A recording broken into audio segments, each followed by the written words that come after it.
Moradabad Asian Vivekananda अस्पताल के डॉक्टरों ने जटिल हार्ट सर्जरी कर मरीज को दिया नया जीवन। मुरादाबाद चिकित्सा के क्षेत्र में नई ऊंचाइयों को छू रहे मुरादाबाद के एशियन विवेकानंद अस्पताल ने एक बार फिर अपनी काबिलियत का लोहा मनवाया है। अस्पताल के अनुभवी कार्डियोलॉजिस्ट और सर्जन्स की टीम ने एक 39 वर्षीय मरीज की अत्यंत जटिल और जोखिम भरी मथुरा निवासी 39 वर्षीय लेखराज एक दुर्लभ और गंभीर हृदय स्थिति से जूझ रहे थे।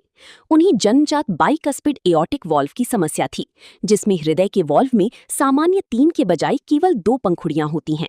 इसके कारण मरीज को और केवल हृदय की पंपिंग क्षमता जैसी जानलेवा समस्याओं का सामना करना पड़ रहा था। मरीज ने इससे पहले कई बड़े अस्पतालों में परामर्श लिया था, लेकिन अत्यधिक जोखिम होने के कारण कहीं भी प्रक्रिया को आगे नहीं बढ़ाया गया। जब मरीज एशियन विवेकानंद अस्पताल पहुंचा तो यहाँ की कार्डियोलॉजिस्ट डॉक्टर गीतेश मानिक और सीटीवीएस सर्जन डॉक्टर यतिन ने केस का गहन अध्ययन किया और एक हाइब्रिड प्रक्रिया की योजना बनाई। डॉक्टरों के अनुसार सबसे बड़ी चुनौती कोआक्टेशन के पार तार ली जाने की थी। कई प्रयासों के बाद डॉक्टरों ने दाईं रेडियल मार्ग यानी हाथ की नस के माध्यम से सफलता प्राप्त की। लगभग 3.5 से 4 घंटे चली इस जटिल प्रक्रिया में सफलतापूर्वक एंगोमेट कवर्ड स्टेंट लगाया गया। स्टेंटिंग के बाद मरीज के हृदय का दबाव यानी ग्रेडियंट 20 से कम हो गया, जो एक बड़ी सफलता है। मेरा नाम जी लेखराज है। कहाँ रहते हैं आप? मथुरा जिला जी। मैं वैसे छाता में रहता हूँ, छाता के पास बरसाने रोड पे। यहाँ जो आपकी सर्जरी हुई तो उसके बाद आप कैसा फील कर रहे हैं? बहुत अच्छा जी, बताएं। बहुत अच्छा। पहले क्या दिक्कत थी? आज से पहले 15 डॉक्टरों ने मुझ पे हाथ डाला था, सब किसी ने मना कर दिया। सबने इन्होंने मेरे को बगैर देखे ही हाँ कर दिया था, बगैर देखे मुझे। आपको पहले क्या परेशानी महसूस? पहले साहब यही होती थी कि मेरा ये बीपी बढ़ता था बहुत ज्यादा, 210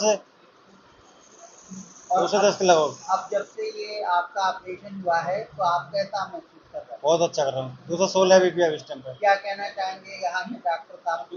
उनको कहना चाहूँगा मेरे बच्चों को, इन्होंने मेरे बच्चों को सामने मुझे खड़ा कर दिया। अब बच्चे मुझे देख पाएंगे अच्छी तरह से।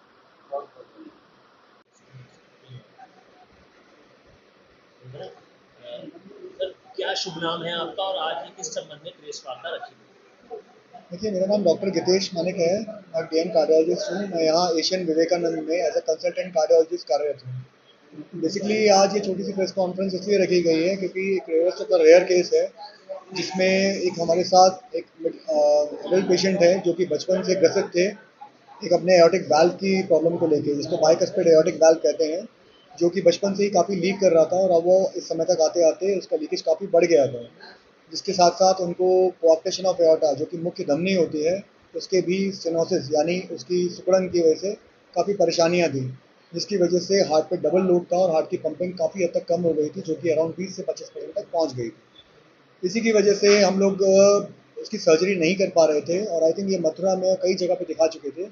मोस्ट ऑफ द सर्जन्स ने डेफर कर दिया था because of the high risk.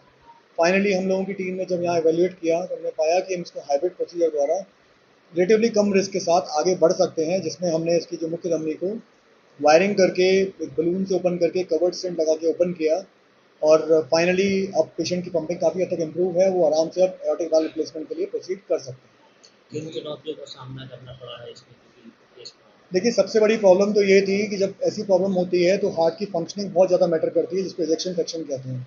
जब वो काफ़ी हद तक कम हो जाए, जैसे कि इस पेशेंट में लेवल 3 पे थी, इसको हम सीवियर एलवी कहते हैं, तो ऐसे केसेस में क्या होता है जब आप प्रोसीजर करने जाते हैं तो आप डाई यूज़ करते हैं या बलूनिंग करते हैं, उस वक्त एकदम से शेयर प्रेशर बढ़ता है, जिसकी वजह से हार्ट फैलने का, पल्मोनरी एडिमा होने का, पेशेंट का सांस से एकदम ग्रसित हो जाने का, धड़कन बंद हो जाने का, वीटीवीएफ होने का काफ़ी खतरा होता है।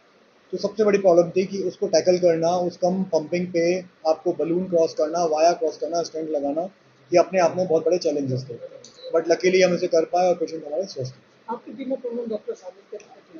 हमारी टीम में बेसिकली सर्जन थे डॉक्टर यतिन, मैं खुद था, डॉक्टर वजीम थे, बाकी हमारे साथ कार्यरत टेक्नीशियन सब अवेलेबल थे। ये पूरी टीम बैकअप का खेल होता है, ये एक अकेले आदमी का काम नहीं है, तो मैं सबको इस बात का श्रेय देना चाहूँगा। शरीर में प्राप्ति होने से क्या सिम्टम होते हैं?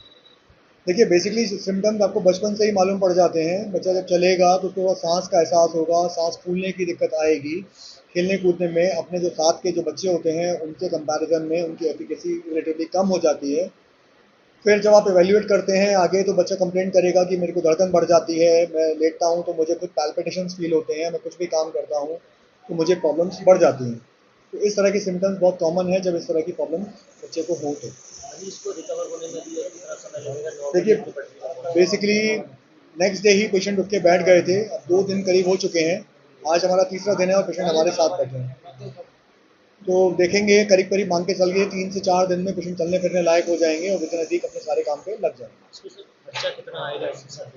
देखिए ऑल इन ऑल मान के चलिए सारा खर्चा जो सारा खेल होता है वो एयोटिक स्टेंट ग्राफ्ट का होता है, जिसकी कॉस्टिंग अराउंड 3.5-4 लाख की बैठती है।